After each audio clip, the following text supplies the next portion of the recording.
Powders, sand, gravel, and soil. These are examples of granular materials, a kind of material we probably encounter every day. Despite its ubiquitous presence, its puzzling features make it complex and complicated to handle and study. For example, it flows like a liquid through the neck of an hourglass, but it can also support the weight of countless beachgoers.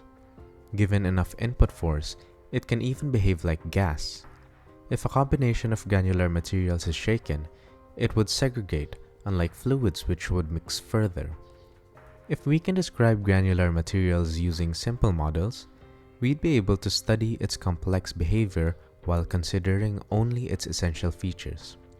In my research, we are interested in the role of collision time in the accuracy of the Inelastic Bouncing Ball Model for describing the motion of monodisperse, vertically vibrated granular material.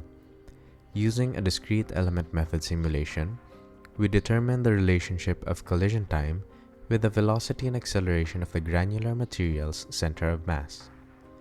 Collision time is the duration of the interaction between the grain's center of mass and the container's base.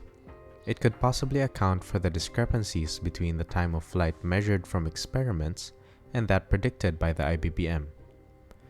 Among our important findings include the observation that, for weaker container vibration, the collision time clearly showed a linear dependence on the granular material's velocity.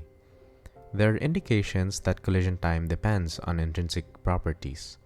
Thus, understanding collision in the context of IBBM is crucial for explaining granular material phenomena that involves intrinsic grain properties, such as the Brazil nut effect and its reverse.